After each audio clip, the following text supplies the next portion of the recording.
Assalamualaikum warahmatullahi wabarakatuh. Nama saya Muhammad Lokman Hakim bin Maznan. Nombor ID saya 0201956371. Hari ini saya akan membentangkan pembangunan politik di Malaysia, iaitu pengenalan dahulu.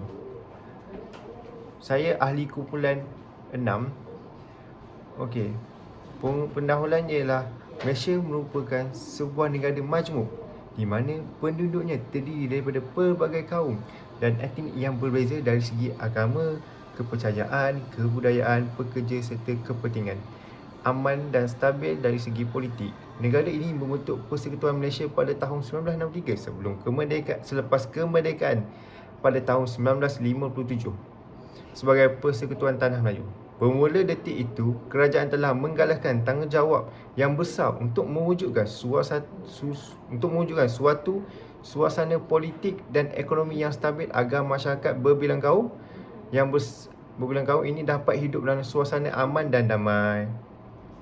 Walau begitu, ketidakseimbangan dalam aspek ekonomi di kalangan penduduk Melayu dan bukan Melayu telah membawa kepada peristiwa hitam bersejarah pada tarikh 13 Mei 1969. Rusuhan tersebut dikatakan daripada jurang pendapatan, pelajaran dan status sosial antara kumpulan etnik. Peristiwa berdarah ini menjadi titik permulaan kepada perubahan politik sekaligus membawa Malaysia ke dalam landscape politik yang berbeza. Malaysia mula mengorak langkah menjadi sebuah negara yang kukuh dan maju dari segi politik, ekonomi dan sosial.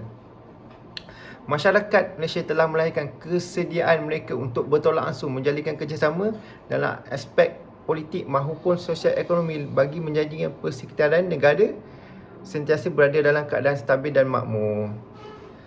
Namun mutakhir ini, senario politik di Malaysia mengalami beberapa perubahan kepada struktur politik yang agak ketara. Sebagai contoh, kemerosotan kemenangan Parti Barisan Nasional BN ke atas Ketua Parlimen menjadikan pihak pembangkang berjaya menafikan majoriti 2/3 kerusi Barisan Nasional. Oleh hal demikian, kajian ini dilakukan bagi memfokuskan kepada pembangunan politik di Malaysia, di mana penekanan diberi terhadap pilihan raya dan pola pengundian masyarakat di Malaysia. Latar belakang dan perkembangan parti politik Malaysia yang telah melalui beberapa perubahan bermula dari era penjajahan sehingga kini akan diselusuri, dan latar belakang masyarakat juga dikaji memandangkan mereka menjadi membentuk kepada budaya politik serta merta masa hadapan. Okey, saya akan terangkan objektif kami punya kajian adalah ada 3. Pertama, mengkaji elemen pembangunan politik di Malaysia. Kedua, mengkaji integriti politik yang wujud dalam kalangan rakyat Malaysia. Dan akhir sekali adalah memahami pendekatan Islam dalam pembangunan politik. Okey. Hai, Assalamualaikum. Nama saya Nur Afifah binti Abdul Razak. Hari ini saya akan bercakap berkaitan dengan konsep pembangunan politik di Malaysia dan pelibatan belia dalam arena politik semasa. Pembangunan politik dapat dijelaskan dengan perubahan pembangunan dan modernisasi politik itu sendiri yang melibatkan dua perkara, iaitu menyusun dan mengorientasi semula sistem politik. Sebagai contoh, struktur politik telah berubah daripada sistem politik tradisional kepada sistem politik moden. Sistem politik tradisional ini, iaitu monarki, dilihat sebagai mundur, tidak cekap, mempunyai banyak kelemahan dan tidak sesuai dengan Orde Baharu yang lebih bersifat memaksa, telah berubah kepada sistem politik moden yang lebih bersifat moden, futuristik dan sesuai dengan perubahan zaman. Di Malaysia, kita telah berubah daripada sistem tradisional kepada sistem moden, iaitu raja berperlembagaan dan demokrasi berparlimen. Hal ini berlaku untuk mewujudkan kestabilan dan pendemokrasian di politik di Malaysia. Perubahan struktur politik ini akan memberi kesan langsung dan juga tidak langsung kepada sektor ekonomi dan sosial di negara ini. Seterusnya, kita dapat melihat tahap literasi politik atau celik politik dalam kalangan masyarakat setelah pembangunan politik berlaku selaras dengan arus kemodenan yang dirasai oleh negara ini. Termasuklah golongan belia ataupun golongan muda. Golongan dewasa ataupun orang individu yang lebih berumur seringkali dilihat mengamalkan politik tradisional di mana mereka takut untuk berubah dan keluar dari kepompong politik lama. Manakala golongan muda dilihat sebaliknya, golongan ini lebih cenderung untuk membawa perubahan mengikut arus pemodenan dan keperluan masa kini. Dalam konteks ataupun arena politik di Malaysia, golongan muda ini yakin bahawa undian mereka terhadap sesuatu parti politik akan memenuhi harapan dan dapat menyediakan masa depan yang lebih baik, yang lebih cerah untuk mereka. Jadi hal ini dengan jelasnya dapat dilihat apabila berlaku perubahan kerajaan Malaysia pada pilihan raya umum yang ke-14 yang berlangsung pada tahun 2018. Pada PRU 14 ini menyaksikan kerajaan UMNO yang merupakan antara parti paling dominan di Malaysia telah kalah di peringkat persekutuan apabila gabungan Pakatan Pemerintah kerajaan ini yang diketuai oleh Barisan Nasional gagal meraih majoriti mudah sebanyak 112 kerusi di parlimen yang dipertandingkan. Hal ini dilihat apabila peratusan undi golongan belia menjadi penyumbang kepada kemenangan sesuatu parti politik. Kesimpulannya, Malaysia mengalami pembangunan politik yang matang dan aman dengan pelibatan pemerintah dan rakyat dengan satu tujuan iaitu untuk mencapai kemakmuran bersama.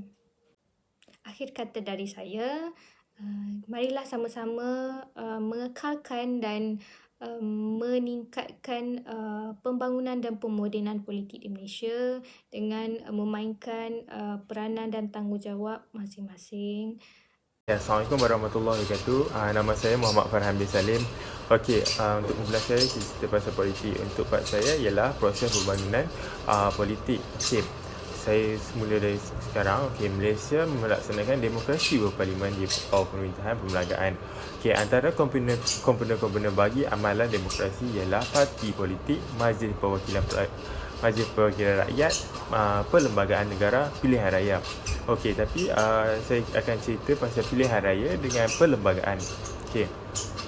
First, pilihan raya ialah proses untuk memilih wakil rakyat untuk memerintah di peringkat negeri atau persekutuan. Okey, proses pemilihan ini dilakukan dengan prosedur yang telus dan teratur. Okey, selepas selesai undi, pengiraan undi secara terbuka dan keputusannya direkod. So, jika undi tidak mengikut terma dan syarat seperti yang ditetapkan, undian itu dikenali undi rosak. So, bermaksud undian itu tidak dikira. So, undi rosak tu bermaksud bila kita undi itu tak pangkah betul ataupun kita conteng dekat kertas undi itu. Okey. So, calon yang mendapat undian yang terbanyak dikira pemenang. So, sistem ini dikenali dengan sistem majoriti mudah. So, pilihan raya adalah ciri penting demokrasi berparlimen Malaysia. So, rakyat Malaysia bebas untuk memilih dan menyertai mana-mana parti politik yang mereka suka. So, mereka boleh menjadi calon atau calon dalam kempen pilihan raya. Orang yang ingin menjadi calon ini mestilah warga negara Malaysia, umur 21 tahun ke atas, tinggal di Malaysia, waras, tidak muflis dan tidak ada sebarang sabit kesalahan yang diadakan di mahkamah. So, di negara kita, sebelum kita nak jadi calon, sebelum kita nak mengundi pilihan raya umum atau pilihan raya kecil, calon dari semua pihak dibenarkan mencalonkan diri. Tempoh kempen hanya 7 dan 15 hari. Orang kata manifesto lah. Okay, dalam sistem pemerintahan demokratik, pilihan raya penting bagi semua rakyat. So, setiap rakyat bertanggungjawab untuk mengikuti perkembangan politik semasa. Okay. Mereka harus mengambil bahagian dalam proses pemilihan pemimpin negara dan menentukan dan cara pemerintahan.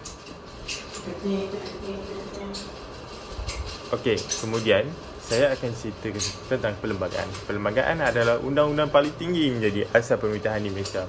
So, perlembagaan telah menjadi dokumen yang rasmi yang mengandungi semua peraturan dan prinsip yang dapat membimbing pemerintah menjalankan kuasa dan menguruskan negara. Okey, parti mana yang menang tadi kan, yang berjaya menjadi pemerintah akan memahami hala tuju pentadbiran negara dan memastikan bahawa pemerintah menunaikan tanggungjawabnya kepada rakyat melalui pembahagian. Okey, Perlembagaan Malaysia yang diperkenalkan pada 16 September 1963 mengandungi 183 perkara. Perlembagaan mengandungi pelbagai peruntukan sebagai seperti senarai yang di-Pertuan Agong, Parlimen, Kabinet dan Badan Kehakiman. Oleh itu, kerana Malaysia adalah negara persekutuan, Perlembagaan Malaysia dibahagi antara kerajaan pusat dan kerajaan negeri. So, kemudian, keluhuran perlembagaan merupakan prinsip kenegaraan yang ketiga.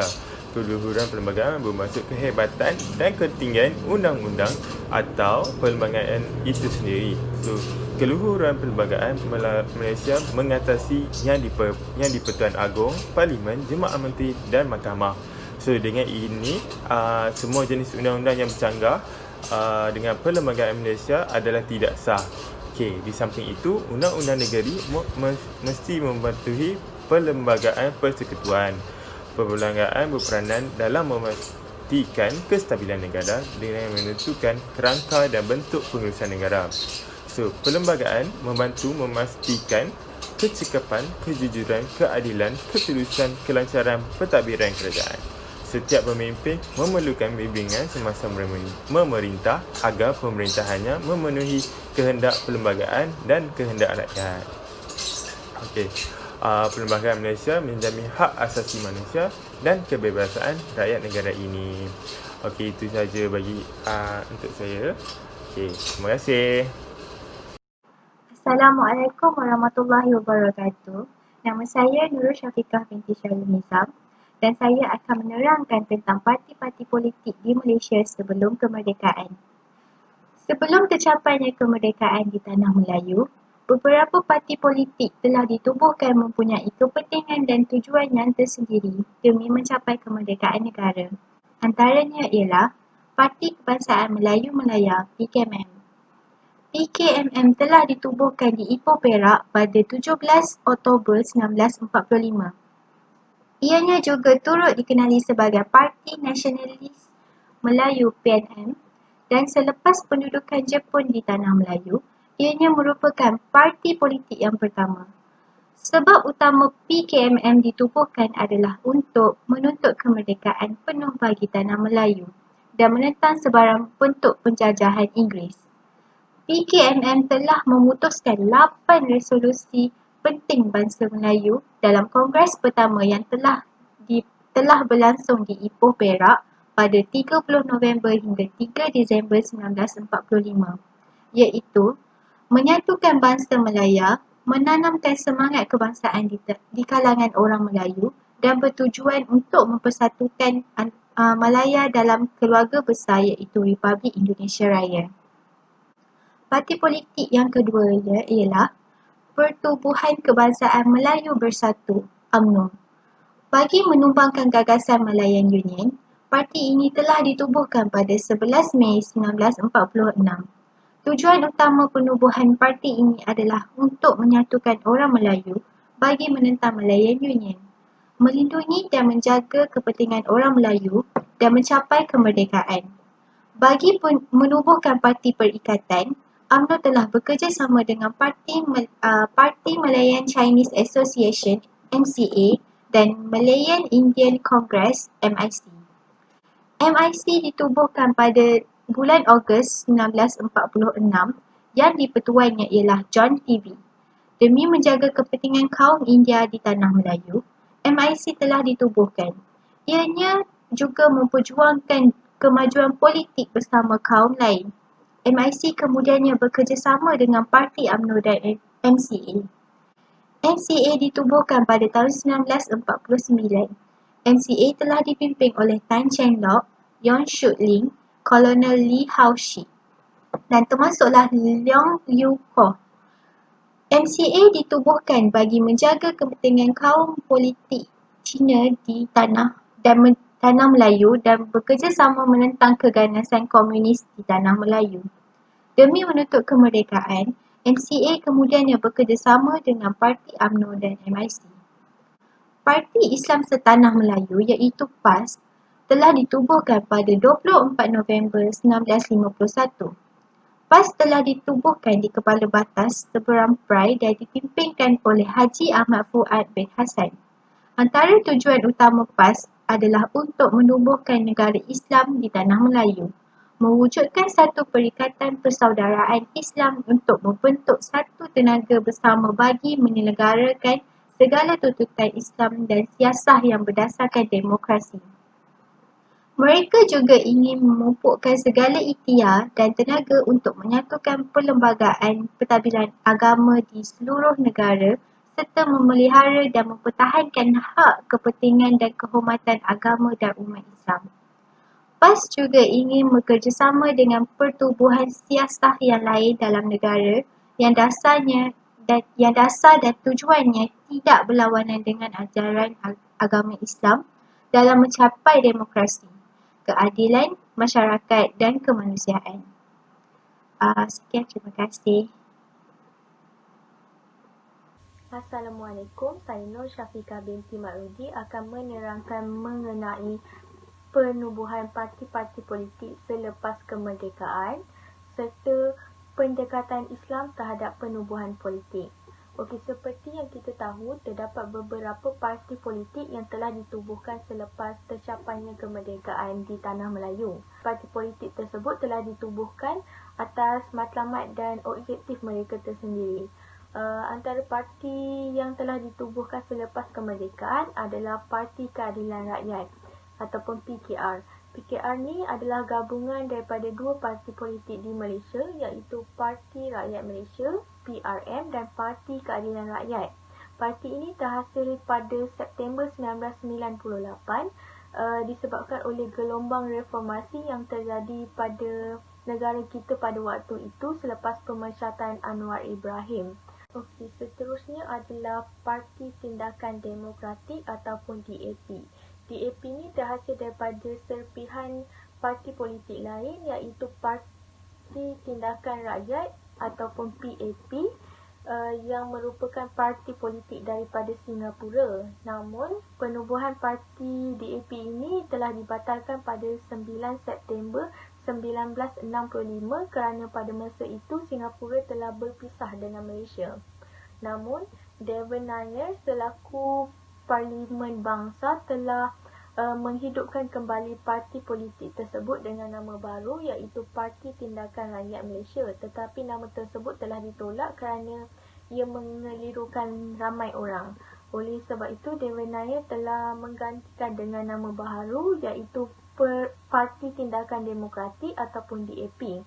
Daftaran DAP telah diluluskan pada 9 Mac 1966 dan Dewan Nair telah menegaskan bahawa DAP akan berusaha mencantumkan kembali Singapura dan Malaysia dan tidak akan mengamalkan dasar perkauman. Okey, seterusnya adalah Berjasa iaitu Barisan Rakyat Jati Sarawak. Berjasa ini telah ditubuhkan pada 1961 oleh Datu Tunku Haji Bujang Tunku Osman, Abdul Rahman Yaakob dan Abdul Talib Muhammad. Matlamat utama penubuhan parti ini adalah untuk membantu orang Dayak untuk mencapai perpaduan dan menjaga mereka dalam perlembagaan dan meninggikan taraf hidup orang Dayak. Selain itu, terdapat juga parti-parti politik yang lain yang telah ditubuhkan selepas kemerdekaan.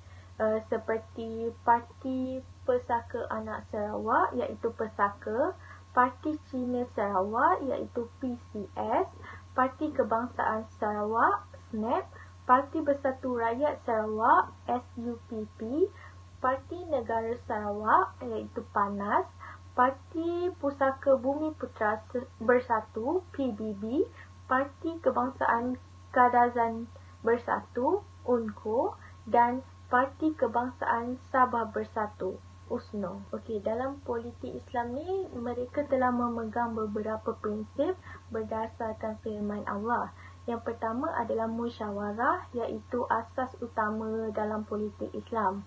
Kedua adalah keadilan. Ketiga adalah hak untuk menghisap pihak pemerintah, di mana rakyat berhak untuk menilai pemerintah dan hak untuk mendapatkan penjelasan terhadap tindak tanduk pemerintah tersebut.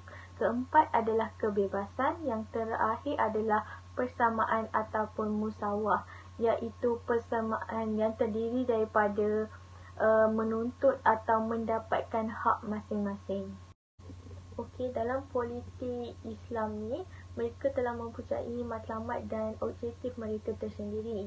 Mereka telah berpegang kepada beberapa perkara-perkara penting, tujuan kepada sistem politik dan pemerintahan Islam.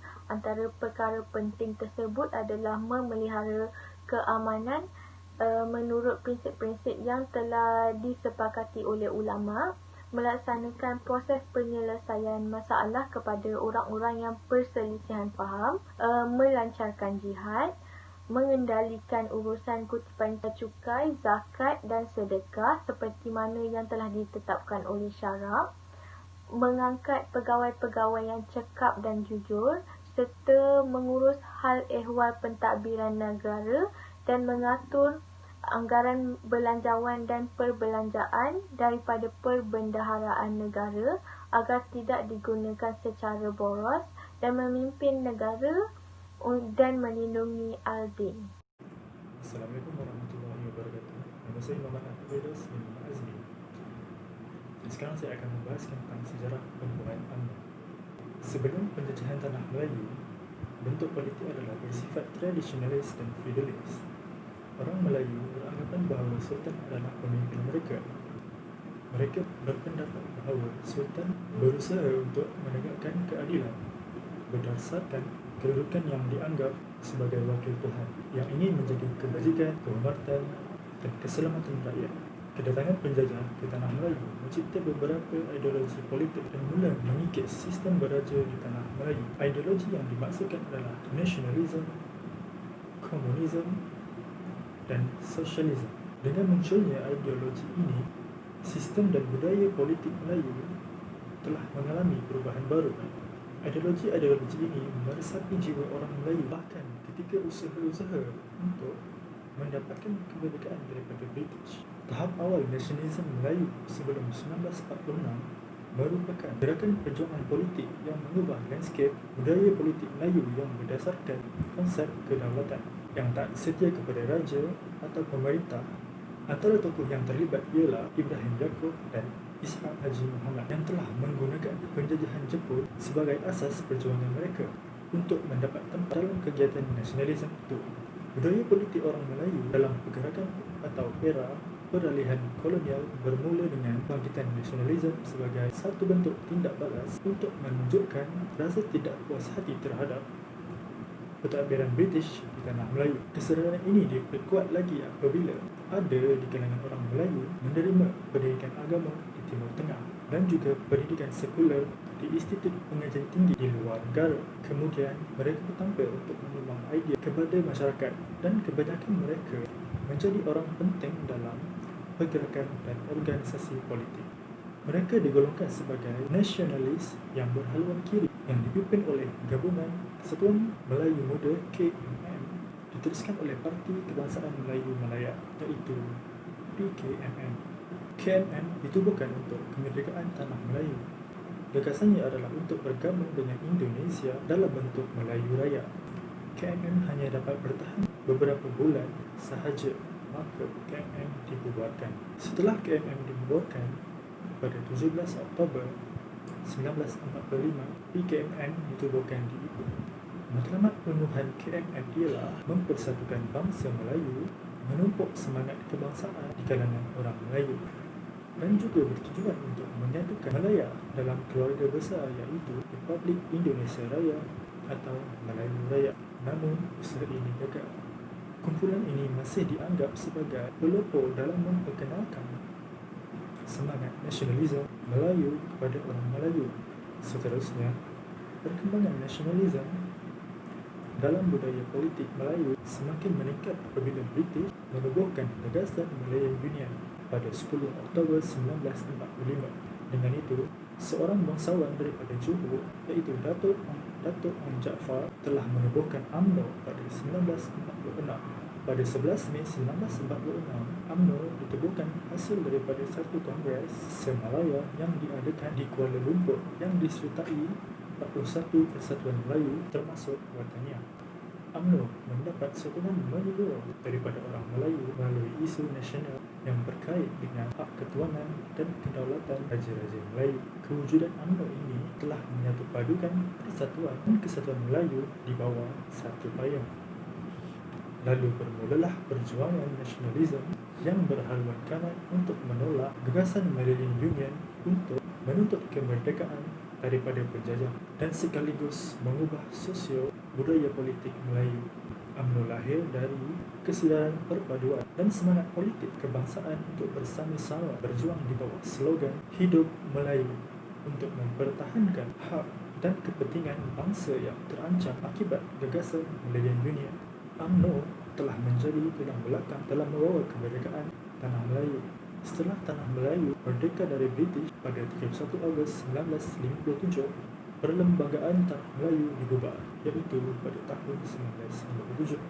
Majlis Raja-Raja Melayu juga diwujudkan secara melantik Ketua Negara yang digelar sebagai Yang di-Pertuan Agong yang dipilih setiap 5 tahun sekali dari kalangan 9 Raja-Raja Melayu. Ini bermaksud budaya politik Melayu masih mengekalkan sistem beraja, tetapi disesuaikan di posisi tinggi dalam masyarakat, iaitu sebagai Ketua Negara Persekutuan. Dan akhir sekali, kedudukan dan fungsi raja masih lagi kekal walaupun berlaku perubahan besar dalam sistem politik. Sekian saja daripada saya. Wabillahi taufiq wal hidayah. Assalamualaikum warahmatullahi wabarakatuh. Okey, kesimpulannya dalam pembincangan kami ni adalah pengembangan politik haruslah dipantau dengan sebaik-baiknya. Antara contoh yang boleh dilakukan ialah pihak-pihak yang telah terlibat perlu mengambil tindakan penggunaan media sosial yang terlampau sehingga tidak menjaga nama mana-mana pihak dan juga menyentuh isu politik. Ini kerana majoriti anak muda pada zaman kini menggunakan media sosial sebagai platform untuk mendapatkan maklumat mengenai isu-isu semasa. Isu-isu politik yang sebelum ini dibangkitkan telah berkait rapat dengan isu-isu teras yang berlain bermula daripada isu pendidikan sehingga berkait dengan isu-isu kenegaraan yang penting seperti ekonomi dan juga undang-undang. Okey, justru itu isu politik tidak boleh dipandang remeh. Oleh itu kita sebagai rakyat Malaysia yang berwibawa, kita mempunyai hak untuk menentukan pemimpin yang mempunyai contoh credibility kerana pemimpin diibaratkan nahoda yang mengawal kapalnya. Ringkasnya, kualiti pemimpin tersebut amatlah penting bagi kehidupan rakyat di sesuatu tempat itu. Oleh yang demikian, tindakan yang boleh diambil untuk keberkesanan yang perlu dijana bagi menambah baikkan sistem politik antara etnik serta mengukuhkan lagi integriti antara kaum sebagaimana dalam erti kata yang lebih mudah perbezaan fahaman politik dalam kalangan setiap rakyat tidak menjadi isu yang besar sekiranya setiap komponen dalam organisasi bangsa Malaysia yang majmuk ini sendiri saling bertoleransi dan bekerjasama untuk memelihara kemerdekaan negara serta tidak menyalah kebebasan yang ada pada kita seperti pepatah Melayu ada menyebut, hati gajah sama dilapah, hati kuman sama dicecah. Sebagai lambang komitmen dan usaha oleh rakyat demi mencapai keputusan yang terbaik buat negara, strategi gagasan Satu Malaysia telah diperkenalkan. Ia merupakan konsep unik yang perlu diterima oleh semua pihak dalam negara. Dalam konsep ini, permasalahan yang dialami oleh rakyat berbilang kaum, pemimpin haruslah memainkan peranan yang penting untuk mengambil tahu sendiri akan permasalahan tersebut. Okey, sekian, terima kasih. Assalamualaikum warahmatullahi wabarakatuh.